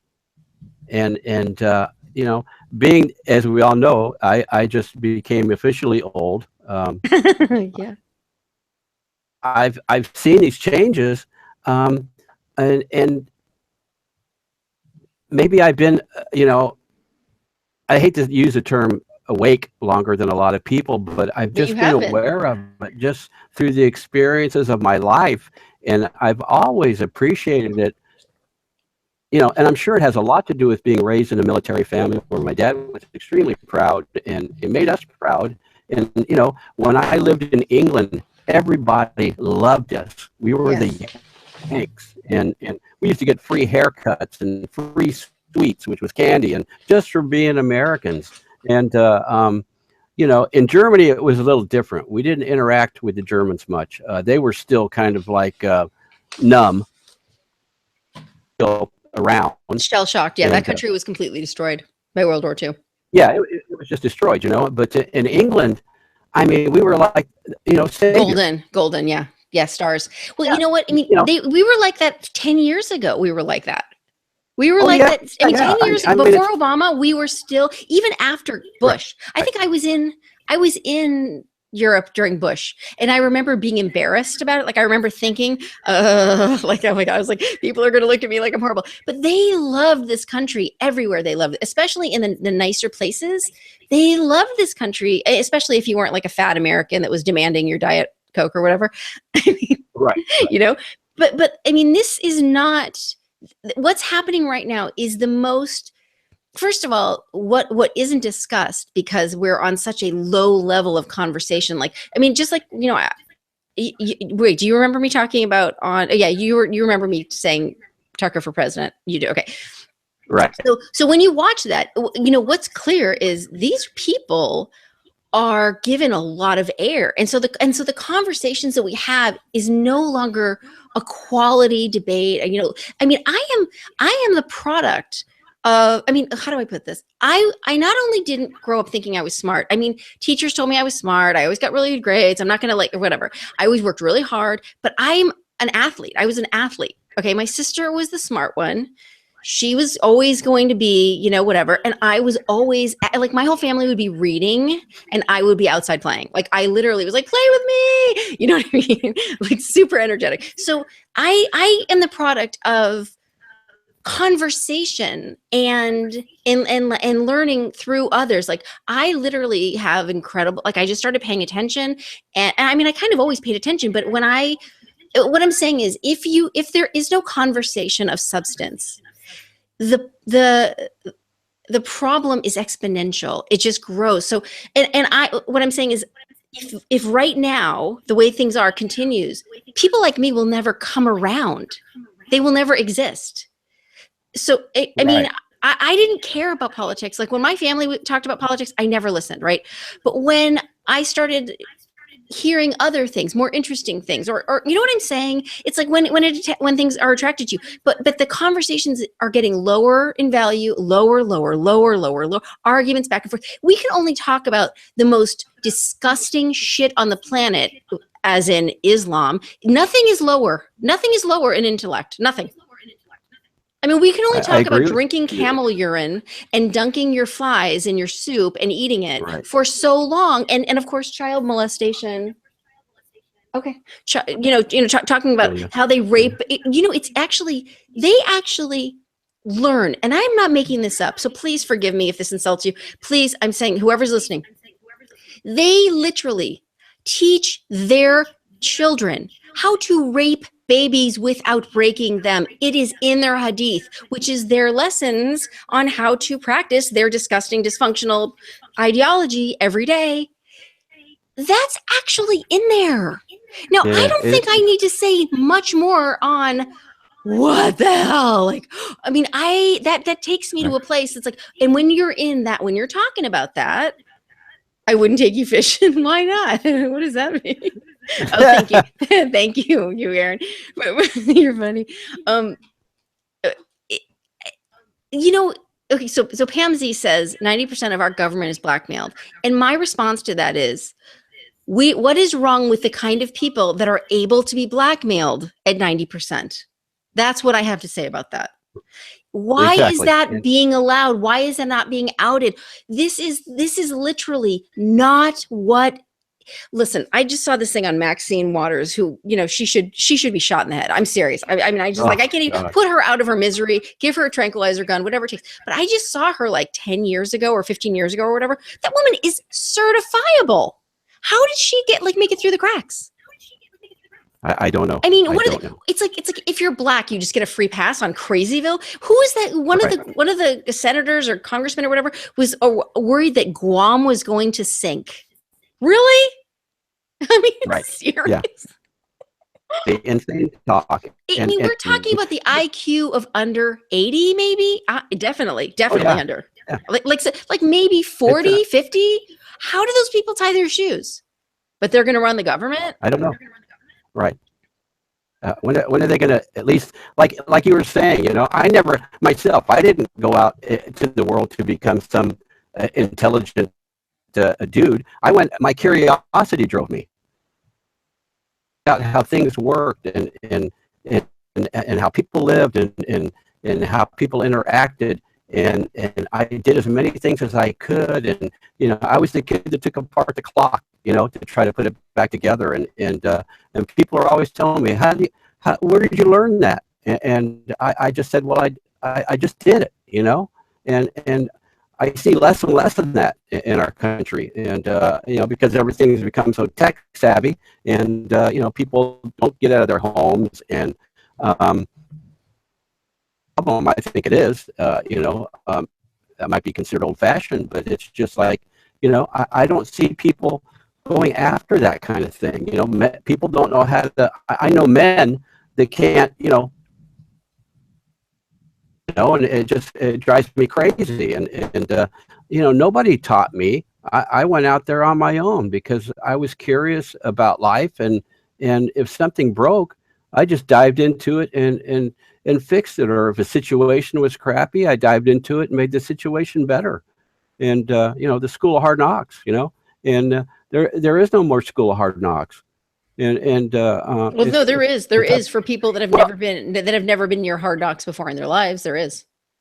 They have no idea that they've probably even never heard that term, like I say, I may be considered old fashioned in that area because of when I was, I was born in 1952 and in the Jurassic area of my life now, but so many things just don't make sense to me, Pam, and I wish I had more answers. I'm curious enough to want to keep asking questions, and look for those answers, but it just is. It's so topsy turvy. It's almost like we've been transported to another reality. Our country has been reversed, right in front of our eyes very quickly all of a sudden. And it's just like, even though a lot of it's been going on since Eisenhower said what he said. To a degree, though, nothing like this. I mean, when we talk about these when they're marching, the protests, this is going on. This happened like overnight, where everywhere in the world. So basically what they did was they got the brown shirts going. We'll call them the brown shirts because the millennials are the brown shirts of our time. And they trained them to be psychotic warriors in the street. Like, wait, and here's what's so funny. So I'm just gonna flash back to this. Hold on. Wait. Oh, holy cow, Payne, you're not old. Well, butter my biscuit. I'm confused. Okay. So wait. So I just want at least Painful likes it, Tilly. I don't know what you mean, but hold on. So check it out. There's a call to action. This is the Bill Ayers new group. It's called Refuse Fascism. And I have this in the note in the description. And I actually have this specific thing in the description as well. It's the call to action. This is in huge red capital letters. Call to action. Drive out the Trump-Pence regime. Now, I'm going to just for fun, do something. I'm going to look up regime because this is a new word. Using the word regime in this country about our leaders has never happened until President Obama started using that term, it's a really weird term to use. Because doesn't regime imply, it has implications, right? Yeah. I mean, has nothing to do with America. Right. A regime is always like a dictatorship, isn't it? You know what I'm looking, I shouldn't let Google tell me. Hold on. Let's go down a little. It's going to say the Republican Party. That's what it's going to say. The Republican Party. So if I go to thesaurus, I'm going to go to Oxford Dictionary. Okay, just for fun, and it says a government, especially an authoritarian one. Ideological opponents of the regime is their use of the word, which is not a good one either because it's like whatever. A system or ordered way of doing things. So regime is about a dictatorship. It is about a control, right? So they've started to use this. They use it about President Assad in Syria, which Bashar al-Assad. These things, and I've noticed this right along. This is how the negative way, the regime of Trump. Trump had a regime before he even took office, as far as they're concerned. Right.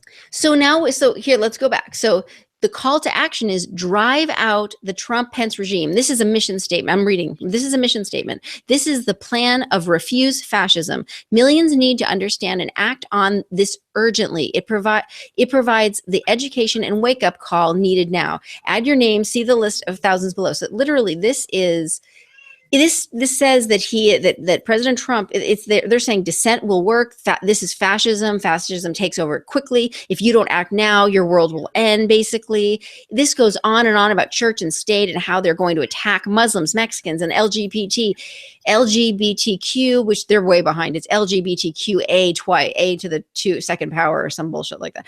I mean, like they're like, I'm not even making it up. It's like double A's. It's for two different things. You got two A's in there now.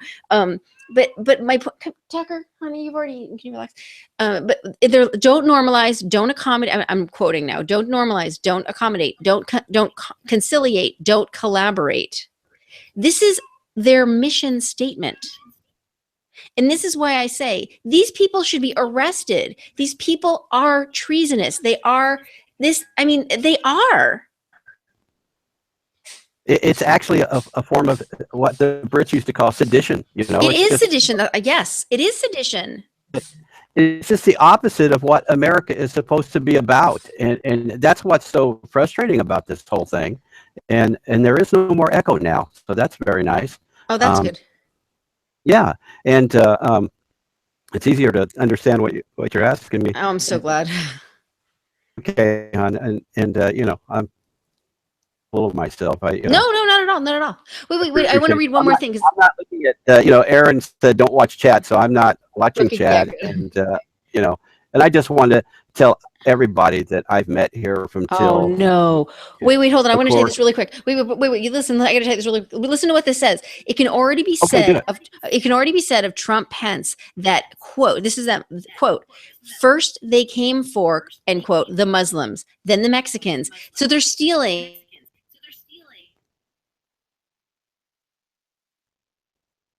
Oh hell!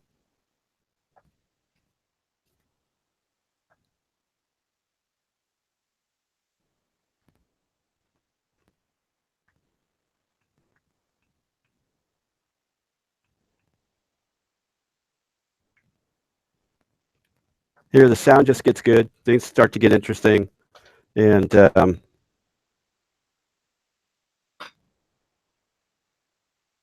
we're out.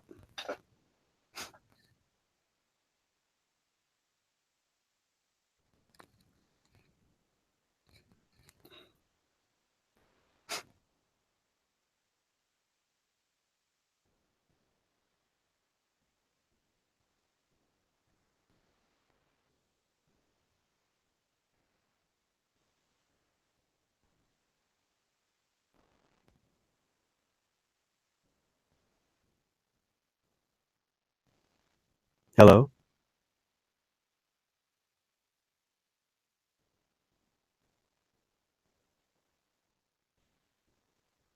Check, check, check.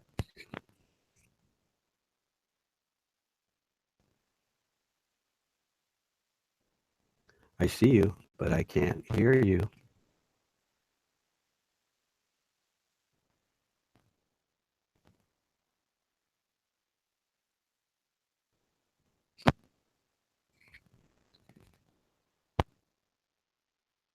You're being sabotaged.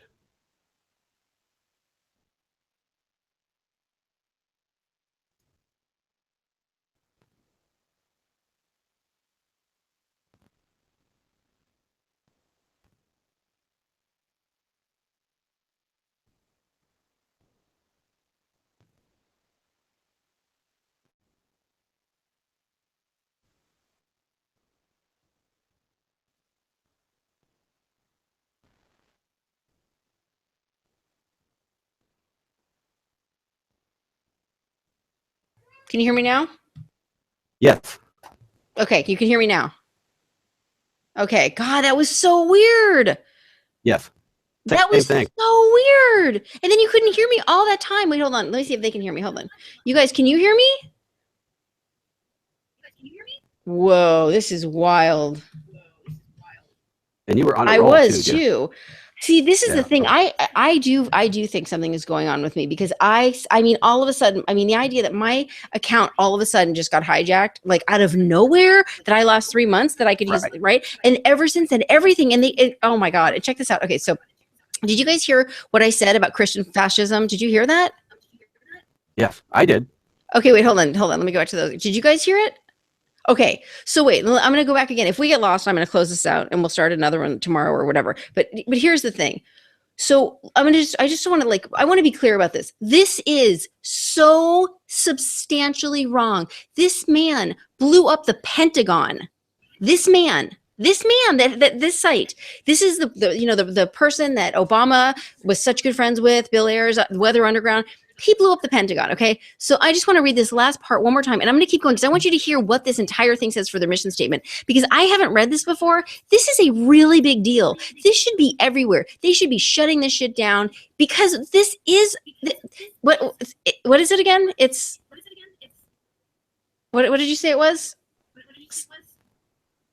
Sedition. Sedition, yeah. Yeah. Sedition, okay. Yeah. So check it out. Okay.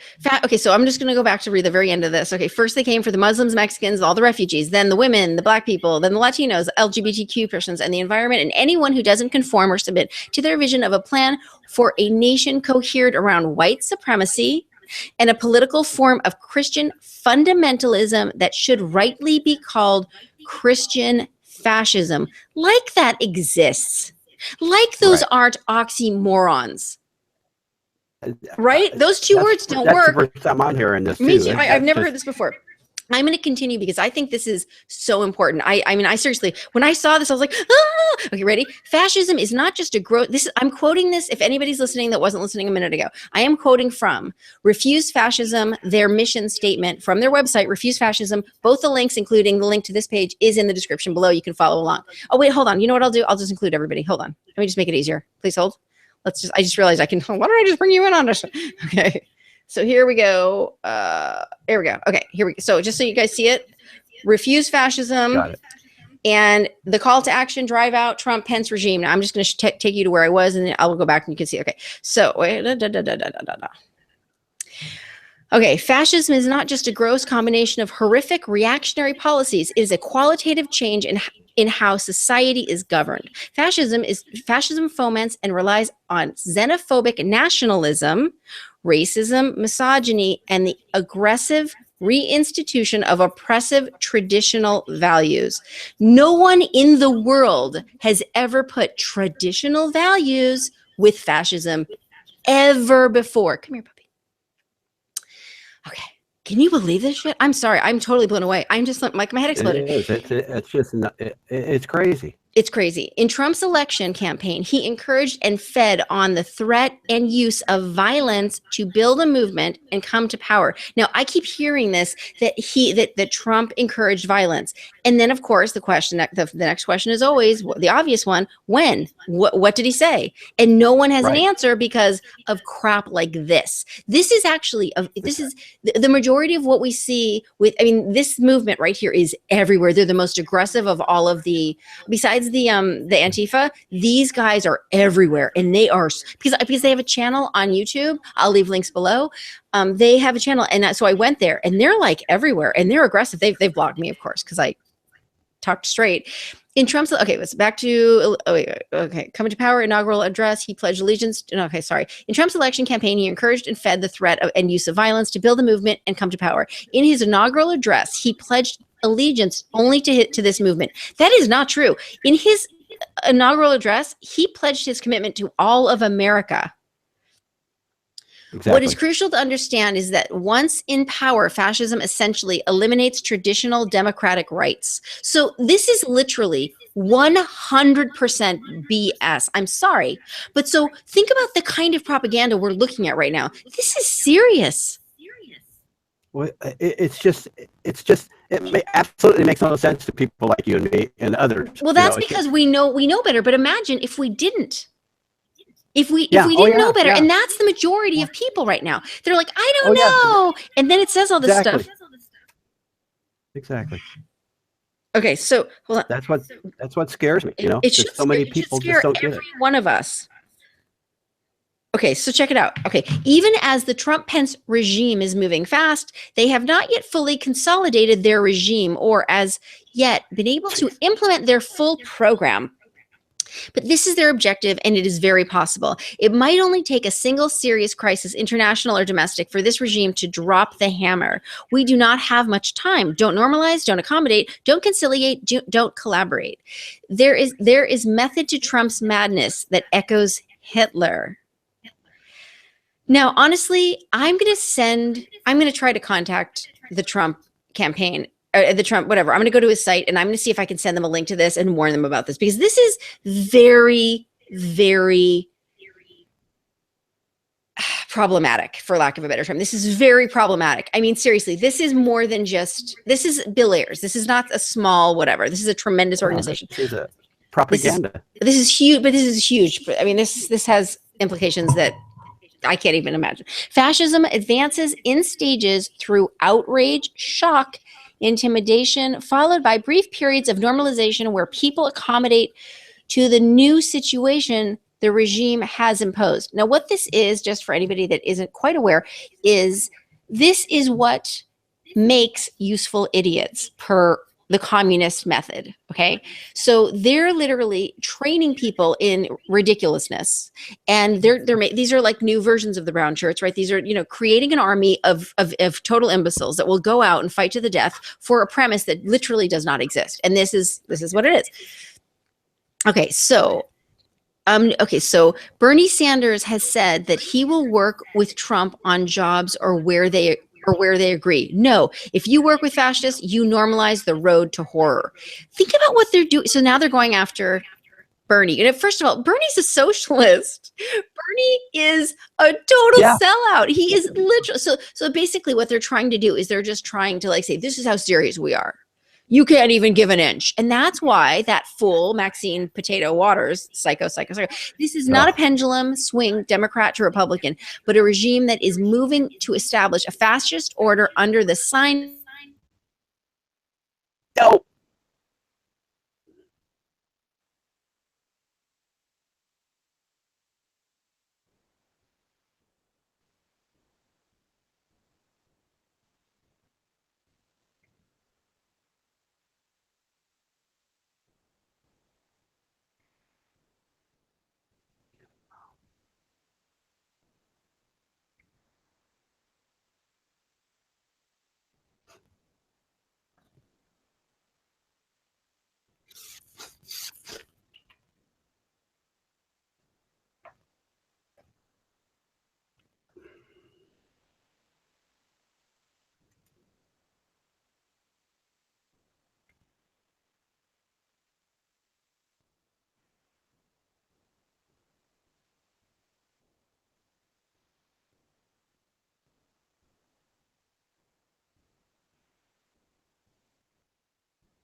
I'm muted again. Are you there?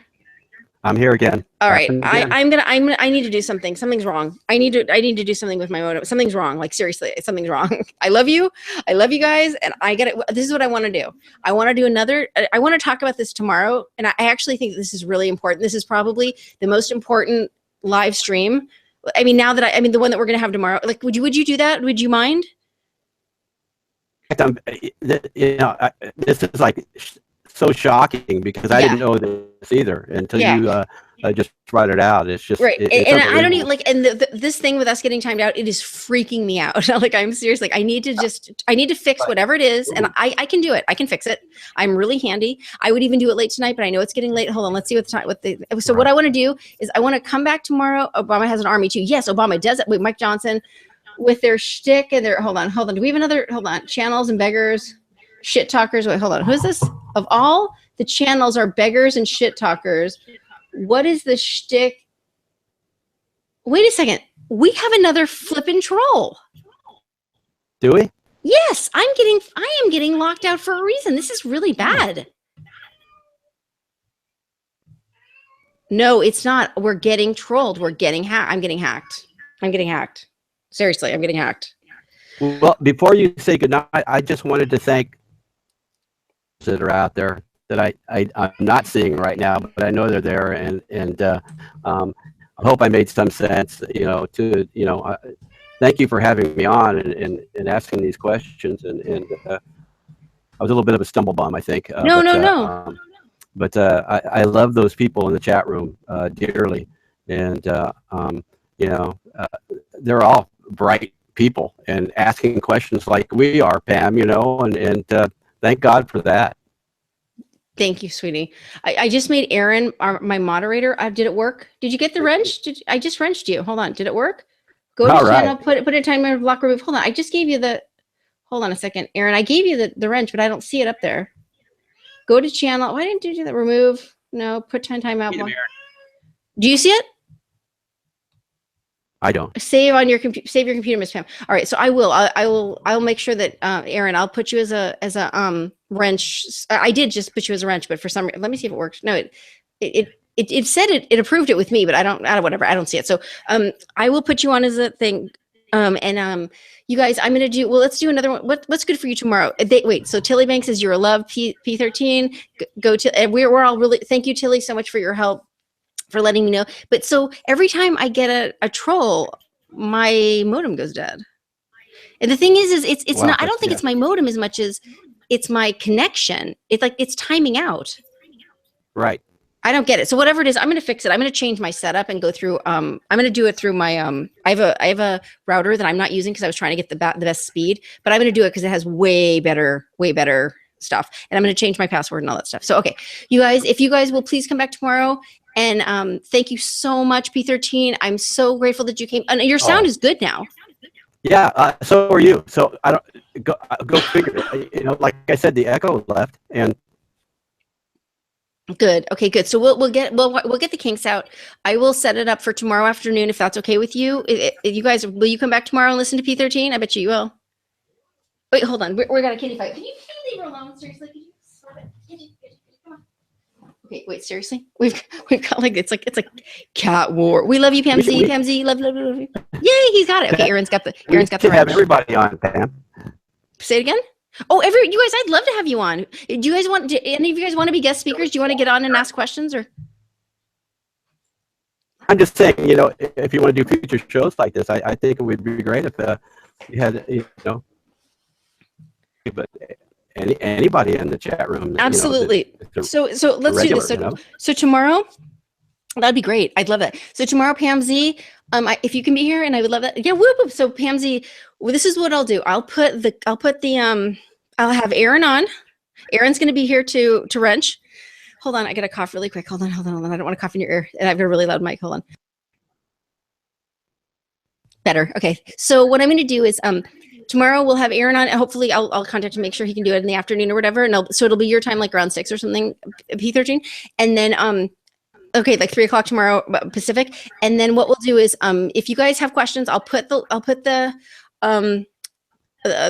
link in the chat, and it will do it early so you can jump on, and then, or whatever, I'll put it in the chat, and then Aaron can like watch it or whatever, or delete it, whatever. And then we'll have you guys come on for, if you want to ask questions or if you want to contribute it or whatever. Totally. I'd love that. That'd be awesome. I'd love that too. Yeah, that'd be great. I just love it. And you guys can do it with camera or without camera. It's up to you totally. I have a I have a little world. No, I have a problem with trolls really bad. Like, I mean, like more than that. That's an understatement with stalking and stuff. So I stay on the down low with the video. But anyways, I love you so much. I'm so glad you were here. And if you want, what do you want to say to everybody? Do you want to say goodbye or whatever? I just want to thank them for being here and putting up with me and welcome me into this room. As I said, I just before how I found my way into your room, and I have no idea. I just was just there, and everybody that I've met and some that aren't around anymore, but everybody's just been so kind and understanding, and just I just felt at home here. And well, we all love you. I mean, there's for sure we do. Bless you, and I love all of you, and I love you too. You know that, and you know, can't wait to do it again. Good, excellent. So we'll see you tomorrow, and I love you guys. Have a wonderful night.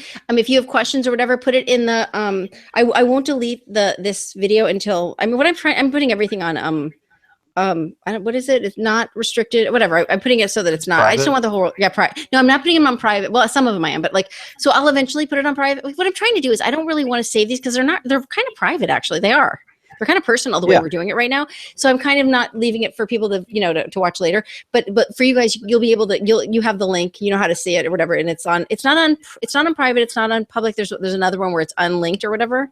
Or I don't know, remember what it's called. Anyways, you can get to it. But so anyways, put it, I'll leave it as public for right now. And you guys can put questions. If you have things that you want me to ask Painful13, or if you have questions that you want answered, or if you want to, if you want to get on, or if you have questions about how to do it, please put it in the comments. And I love you guys, and we will see you tomorrow. Yes? And have a wonderful, wonderful, wonderful night. Please let us know what you think in the comments. Love you. Bye. Respect. Totally. You too. Good night, you guys. Bye.